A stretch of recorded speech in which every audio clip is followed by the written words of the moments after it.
আপনি কি জানেন, যদি হঠাৎ বাসায় অনেক পিঁপড়ে দেখা যায়, তাহলে তা শুধুই একটি সাধারণ ঘটনা নয়।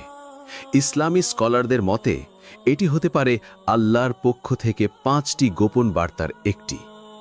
আসসালামু আলাইকুম প্রিয় দর্শকগণ, আপনারা হয়তো জানেন না, পবিত্র কোরআনে এমন একটি সম্পূর্ণ সূরা রয়েছে যা শুধুমাত্র পিঁপড়ে নিয়ে অবতীর্ণ হয়েছে।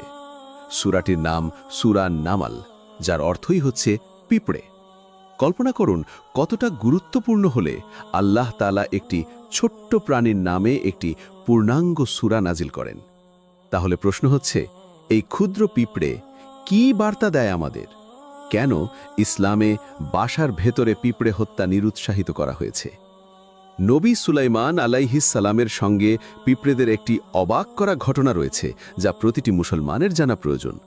এই ঘটনা শুধু শিক্ষা নয়, বরং ঈমান বৃদ্ধির এক অনন্য উৎস হতে পারে। আজকের এই ভিডিওতে আমরা জানব, বাসায় পিঁপড়ে দেখা দিলে কী বার্তা লুকিয়ে থাকতে পারে। সূরা নামালের পিঁপড়ে নিয়ে আল্লাহর বিশাল শিক্ষা। নবী সুলাইমান আলাইহিস সালাম ও পিঁপড়ের অসাধারণ কাহিনী, এবং কেন ইসলাম আমাদের শেখায় এই ছোট প্রাণীগুলোকেও গুরুত্ব দিতে।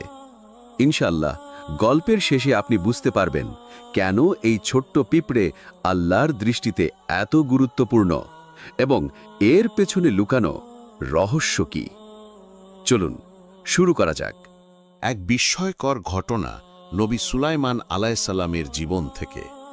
একদিন নবী সুলাইমান আলাইসাল্লাম নদীর পাড়ে বসে আল্লাহর জিকিরে গভীর মনোযোগে মগ্ন ছিলেন।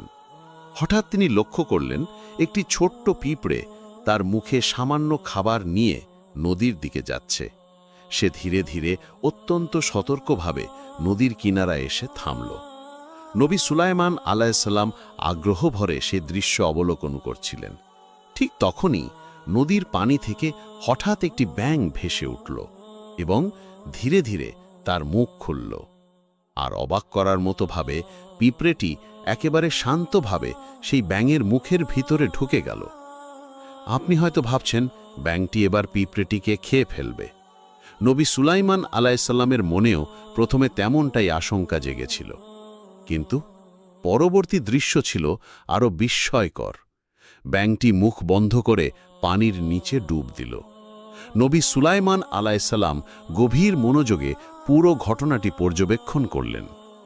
কিছুক্ষণ পর ব্যাঙটি আবার পানির নিচ থেকে ভেসে উঠল এবং তার মুখ খুলল।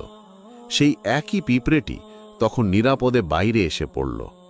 তবে এবার নবী সুলাইমান আলাইসাল্লাম খেয়াল করলেন, পিঁপড়েটির মুখে থাকা খাবারটি আর নেই। এখানে মনে রাখতে হবে, নবী সুলাইমান আলাইসাল্লাম ছিলেন সেই বিশেষ নবী যাকে আল্লাহ তাআলা প্রাণী, পোকামাকড়, এমনকি গাছপালার ভাষাও বোঝার ক্ষমতা দান করেছিলেন।